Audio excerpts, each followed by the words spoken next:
2002, the George W. Bush administration used a New York Times article to defend and in part its decision to invade Iraq in search of weapons of mass destruction.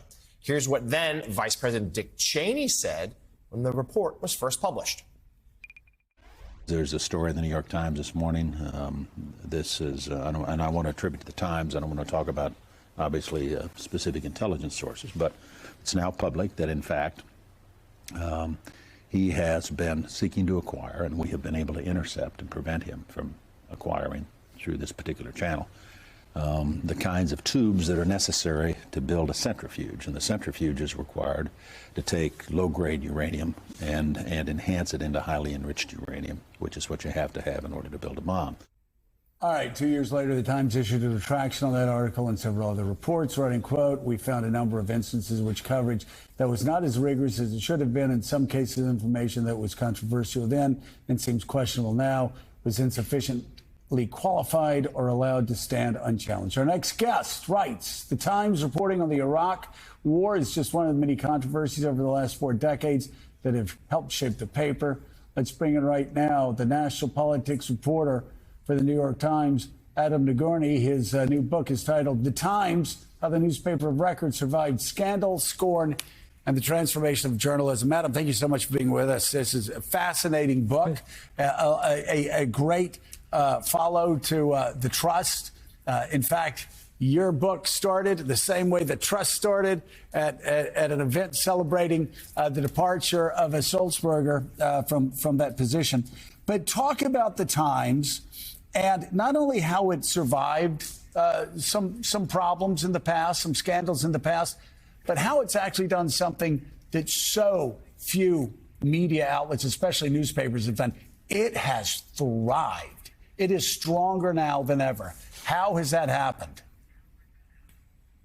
Yeah, it's a fascinating story. When I first started writing this, I did not know how the book would end. This was, like 2016.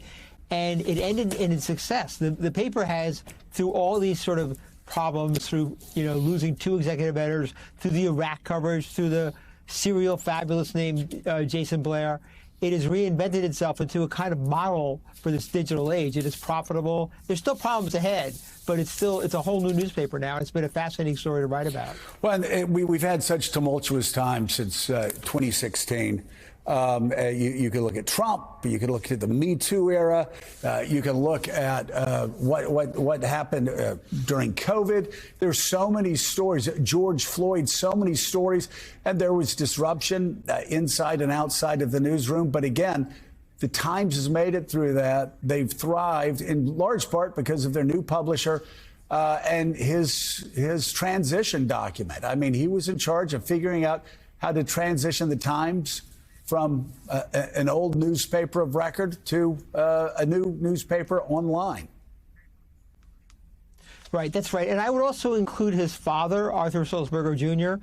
Arthur Sulzberger Jr. had a mixed record at first glance. I mean, he did oversee a lot of this turmoil, the Judith Miller story that you just referred to. But he had a understanding from the very beginning of his tenure where the world was going. And I think there were 2 reasons for that.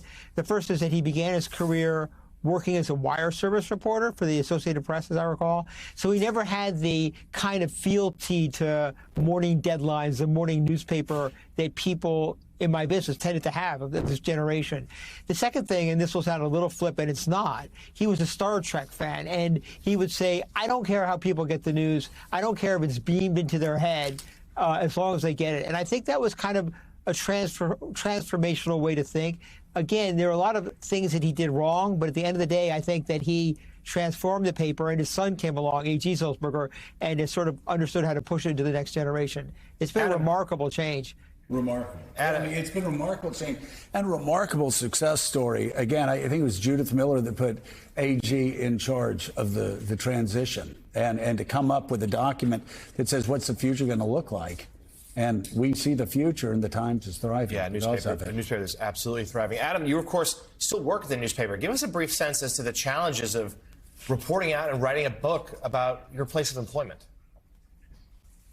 Yeah, it was challenging, but one thing that I did is I decided to end the book in 2016, the main narrative. There are a number of reasons for that. The first is that I had access to all these kind of documents that I don't think I would have now. Second of all, I was able to interview people who were gone and therefore were more candid. But third of all, I was not writing with two exceptions about people that I work with, because I think that would have been really difficult otherwise. I was writing history rather than writing about what's going on now. So it wasn't as difficult as it might have been. That said, it was a little bit challenging to sit down with some of these editors I sort of worked with or knew going back years and years and years. I mean, they were difficult but interesting interviews. I would spend lots of hours and hours talking to them, and very much aware that a book like this could establish their legacy or help establish their legacy. But the other good part of it was, these guys and one woman were in the job for a reason. They were terrific editors, and at the end of these long sessions, they would often have ideas on how I could perceive or present chapters in the paper's history. It was like getting edited in real time. I'm sure some of that was helpful. The new book is titled The Times. Stressful. Yeah, that too. The Times, How the Newspaper of Record Survived Scandal, Scorn, and the Transformation of Journalism. National politics reporter for the New York Times, Adam Nagorny, thank you and congrats on the book.